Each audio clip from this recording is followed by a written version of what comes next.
For all of my listeners, I sure did miss you. I hope you missed me as well. This is Megan Horniman, the Chief Investment Officer for Verdant's Capital Advisors. And we apologize about the kind of lull that we've had in releasing these podcasts. We had a massive flood in our building, so our podcast studio has been basically out of touch.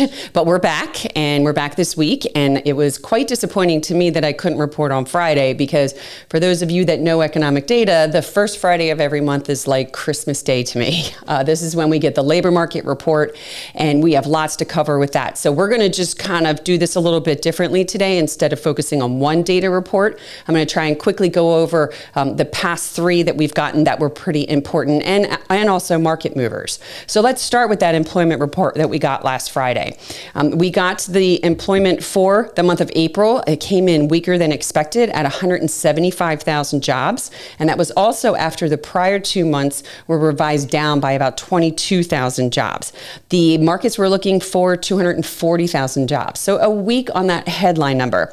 The unemployment rate also increased slightly from 3.8 to 3.9. Let's look at the average hourly earnings, though. This is what the Fed's looking at, and the Fed wants to see that those earnings are trending lower, not completely deteriorating, but they're trending lower because of the fact that they are very inflationary.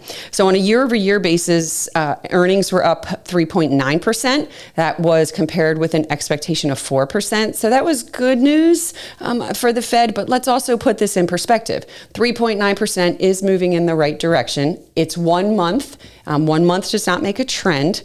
And also the 20 years leading up to the pandemic, the average year-over-year wage growth we had was 2.5%. That's how we were able to keep inflation anchored around 2%. So still a long way to go there for the Fed. The work week, this is another thing that is a leading indicator for the future of the labor market, because typically employers will cut hours worked before they cut workers. That is in a trend lower, again, slipped down slightly. And then within the jobs report, temporary help. This is another thing that will be cut before actually cutting jobs, and that declined again at a pretty big pace. The leaders here that we did see for the month, though, we saw gains in education and health, trade, and then goods producing jobs. So this report was relatively soft. The market liked it. The expectation for Fed rate cuts have now been moved from December back up to from December back up to July or September. Although it's kind of like the tale of two inflations here, because then we received that very same day on Friday, the ISM Services Index. And we have often talked about the two areas of sticky inflation, wages and services. This service index was not good by any metric that you look at it. Not only did the index itself fall into contraction territory, it's only been the second time that it's been in contraction territory, and that's a level below 50. It's only been the second time since the pandemic. So services are slowing.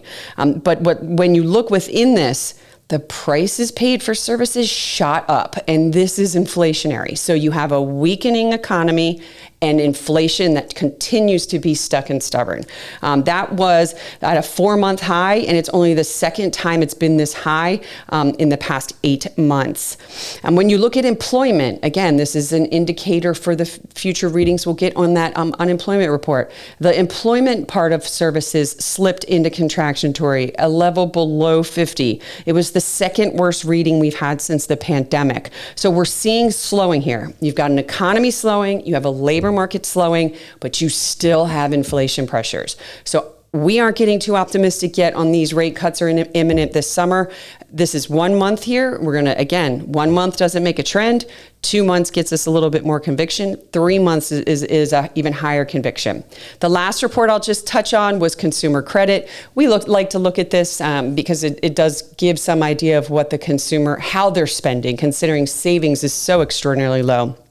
Consumer credit, revolving credit, which includes credit cards, that is now, it did tick a little bit higher and made a fresh new record high. So consumers may be spending, they're spending it on credit cards, inflation is stubborn, and the economy's weakened. The Fed is in a pickle here, and we will continue to look at this data going forward. This week, we'll be back out with the preliminary reading on consumer sentiment, and that has been a market mover in the past and also helps us give us some indication not only only how they feel about inflation, but also possibly future spending trends.